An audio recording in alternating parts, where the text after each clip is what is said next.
Mike Tyson is one of the most gifted boxers in history and perhaps the most talented heavyweight. I want to fight, and destruct the world because I'm the best fighter in the world. Thank you very much, Larry. Thank you. The potential of the Iron Mike was so great that he could dominate the ring for many years. But despite all of his brutality and the aggressiveness he displayed, he was a person who needed very delicate psychological support. When Cus D'Amato and later Kevin Rooney were beside him, Mike was a real machine of knockouts. That's it. See, ain't no way he's going to hit you then, right? And remember, it's always good to throw the punch where you could hit him and he can't hit you. That's what the science of boxing is all about. Move your head. Keep the head down when you come up with the H. Keep your head down. Yeah, I mean, it's not coming up, but it's starting to come up. You can make it perfect. It's good, but it's not perfect. I don't trust anybody in general. I don't like people to know me at all. And I just recently trust him because the same much I trust him, I guess he trusts me. And he trusts me a lot. So, but no one really knows Mike Tyson. Nobody's really friendly with Mike Tyson. Why? Except Cus D'Amato. Hector Mercedes. We're in the Plaza Convention Center, Albany, and this is not going to take too long. We're in round one. Mercedes already in trouble. He is going down. Is he? These big swinging hooks to the body. Impressive professional debut from the man who so nearly went to the Olympics in Los Angeles. We're in round one. Well, we didn't get much of it early in the fourth. Can Tyson finish this? I think so. Now is the giveaway. Oh, the legs have gone. This is all out. Alderson down in this round. They survive as he goes down again at the bell. 23-pound weight advantage, and he put it all there. Right here, he is picking his shots well. The Mike Tyson of that period is the Tyson that we know and love. His professional career started in March 1985. By the end of the year, Tyson had fought 15 times and won each of them by KO or TKO. Back then, it was already obvious that in the near future, fans would be able to witness something special. He's breathing and knows it just...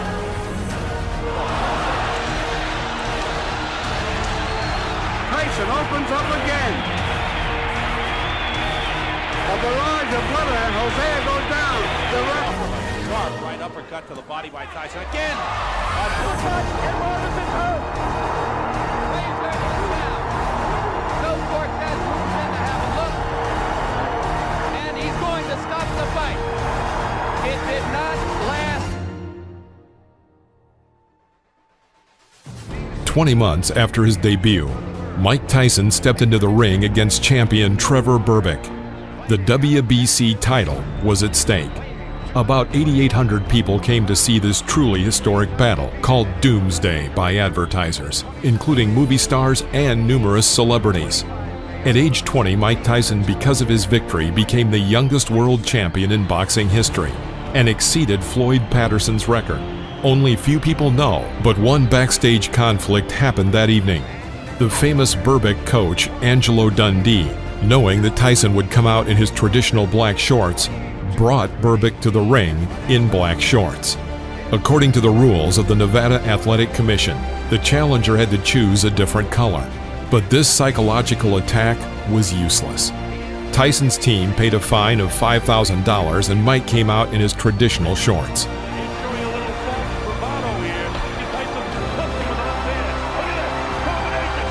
Tyson defeated him in 2 rounds and became the world champion.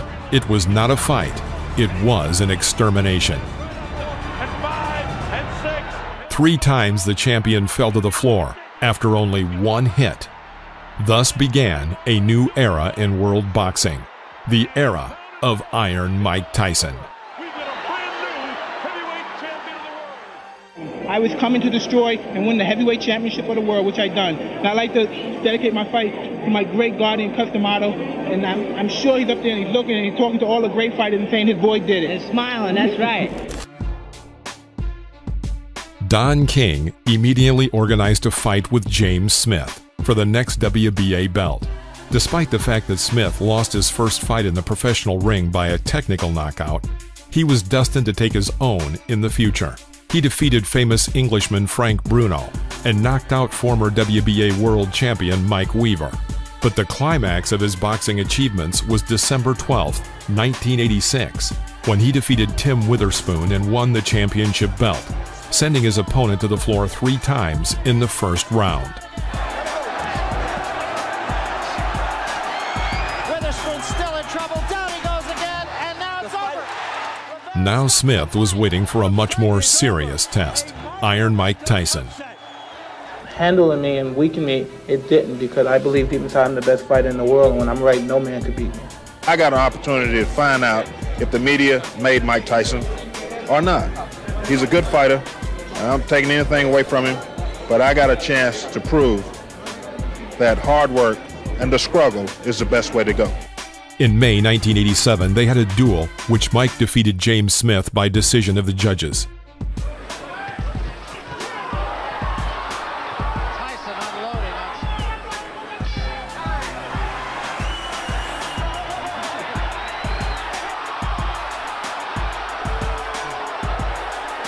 Wasn't as good as Lewis.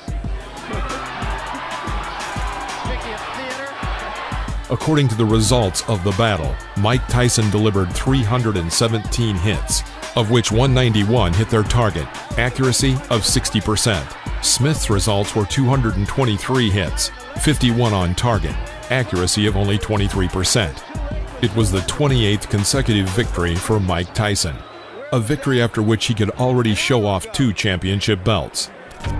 Mike Tyson versus Pinklon Thomas. The battle took place on May 31, 1987. At this point, Mike was the owner of the WBA and WBC belts. Thomas approached this match with a good track record of a series of 3 victories in a row and was considered a serious test for the 20-year-old Tyson. And at the beginning of the match, it seemed so. Thomas managed to cope with the pressure of Iron Mike for 5 rounds. However, in the 6th 3-minute period, Tyson carried out a series of powerful uppercuts and hooks from both hands, some of which landed right on his opponent's jaw. Thomas stumbled, and then after another left hook, crumpled him to the canvas. He did not have time to get up before the end of the count, and the referee stopped the match. It's worth saying that before this fight with Mike Tyson, Thomas had never been knocked down. The corner cannot stop a championship. The next opponent was Tony Tucker, the IBF title holder. Since the beginning of his career in 1980 and over the next 7 years, Tony Tucker had not known defeat. In April 1987, IBF world champion Michael Spinks refused to defend his title against him and chose instead to fight Jerry Cooney for a higher fee. Tony Tucker had to meet James Buster Douglas in the fight for the vacant IBF title. to go. Tucker presses him. Looks like he's a punch away. You need more than one. And after 64 days, he was obliged to enter the ring against Mike Tyson in the final part of the tournament for the title of Absolute World Champion. The bookmakers' bets in this fight were 10-1 in favor of Mike Tyson. Right hand, but he took a right from Tyson. And another big right by Mike Tyson. And particularly for Tucker. There's a great left hand at the bell by Tyson. Ray, I hearken back to your fight with Marvin Hagler, where after the... And there was a big... And he took another rumor about Tyson's, or rather Tucker's right hand, that he had injured his right hand. The fight went the whole distance, and only for the 3rd time in his professional career, Tyson had to give the judges the right to decide the outcome of the battle. The judges were unanimous in their decision to give the victory to Mike Tyson. For the winner by unanimous decision, an undisputed heavyweight champion of the world, Iron Mike Tyson. Having lost his fight, Tony Tucker became the shortest-lived champion in history. At the age of 21, in his 31st fight, Mike Tyson becomes the undisputed world boxing champion. The last time this record had been broken was in 1979, when Leon Spinks triumphed over Muhammad Ali. Judging by the interview after the fight, Mike himself was not very pleased that he was unable to bring down his opponent ahead of schedule. heavyweight champion, are you happy with the way you fought tonight? Not really, because I was trying my best to punch inside, but it just wasn't together today, and he was very intimidating. It was very tough. Was he a better fighter than you thought? It was very hard to tell because he did a great deal of holding. He threw very fast punches. It was true. And he really rocked you in the first round. Yes, he did. He was a very hard puncher.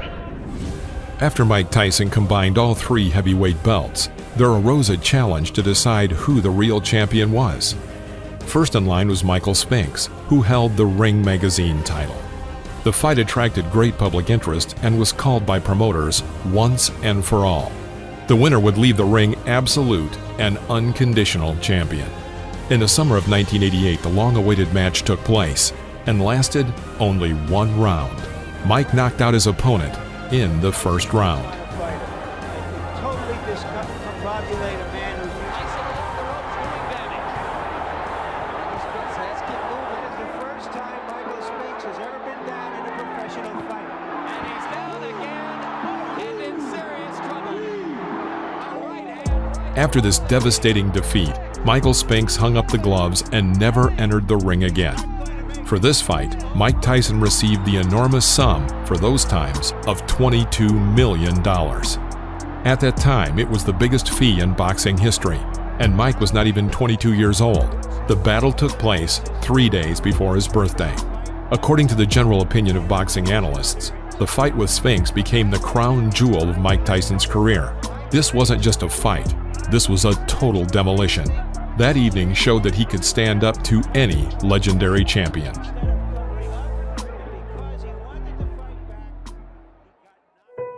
I was going to rip his heart out. I'm the best ever. I'm the most brutal and vicious and most ruthless champion there's ever been. My style is impetuous. My defense is impregnable. And I'm just ferocious. I want your heart. I want to eat his children. Praise be to Allah. Tyson has a very special place in the history of boxing. He was a champion for 3 years and 3 months. But during that short period, he caught the attention of fans and the general public, even those who weren't interested in boxing at all. Why? Because people love knockouts, and Tyson had plenty of them in his professional record. But Tyson also had something bigger. Everyone was talking about Tyson's aura. It was really something powerful, frightening, but at the same time surprisingly attractive. People liked to observe these expressions of his aggression.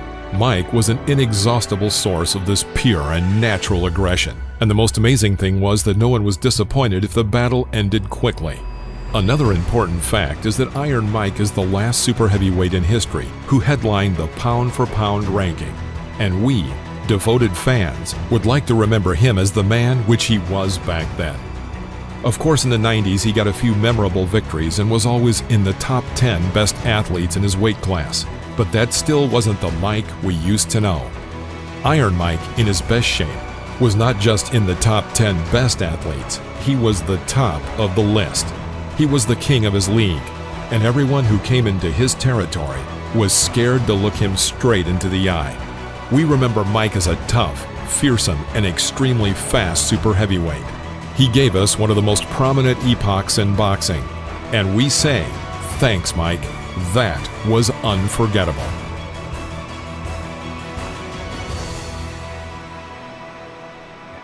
All during my training, I've been afraid of this man. I thought this man might be capable of beating me. I've dreamed of him beating me. But I always stayed afraid of him.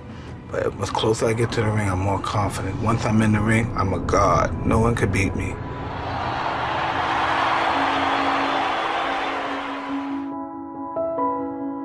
However, life prepared for Mike a lot of tests. Defeat in the ring, the emptiness in his soul after betrayal by loved ones, and zeros in his bank accounts after being cheated by managers, divorces, and alcohol. Years later, Tyson was not himself, but he still says that no matter how his fate has changed, he can still take a blow. Judge Mike by his young years, when he fought primarily for the victory. His last fights were for money. He just had to go into the ring, but the fire was no longer in his eyes. He did not fight for victory. He's worked up a full sweat. I want to tell you, the electricity in this crowd is awesome. I haven't felt like this since It was about 4 o'clock in the morning one morning. We're in a place called Kinshasa, Zaire, when Muhammad Ali came in against George Foreman for the heavyweight championship of the world. There is no doubt that Mike Tyson at the peak of his career was one of the best athletes in the history of boxing. But you can't be on top forever. Even legends do not linger in the ring forever. Their days are also numbered. I keep my eyes on him, I keep my eyes on him, I keep my eyes on him. Then once I see a chink in his armor, boom, and one of his eyes may move. During the fight, I'm supremely confident. I'm moving my head, he's throwing punches. I'm making a miss and I'm countering. I'm hitting him to the body, I'm punching him real hard. And I'm punching, and when I'm punching him, I know he's not able to take my punches. 1, 2, 3 punches, I'm throwing him punches and bunches. He goes down, he's out. I'm victorious. Mike Tyson, greatest fighter that ever lived. Give me first your reaction to the fight. The fight, I was confident. I trained real hard with my trainer, Kevin Rooney, who I owe a great deal to. And I came out and I was confident. I knew the fight. I felt it deep in my heart. I was going to stop him in the first round. Did you know from watching tapes of him that you could hit him with the uppercut? No, that's my favorite punch. And I watched the time, and I knew from my trainer telling me, as he throws his punches, he bends down. And I knew that would be perfect for my uppercut. I planned on working the body more, but I saw the opportunity, and it looked too good to go away. In your mind, if your managers Jim Jacobs and Bill Caton and your trainer Kevin Rooney came to you and said, Mike, we think you're ready for a title shot tomorrow, would you agree with them at this point? Most definitely. Anytime if my manager and my trainers feel that I'm confident and they're willing to put me in a title and they're sure I could beat the champion, I'm sure I could beat them also. Of the 3 champions, who would you like to fight and why? Anybody my trainer put me in with, because I'm confident I could beat any fighter in the world. What do you think of the 3 champions? They're all good fighters, because you have to be a good fighter. You can't take nothing away from them to become the champion. But I'm confident, I'm ready, and I'm ready when my trainer tells me.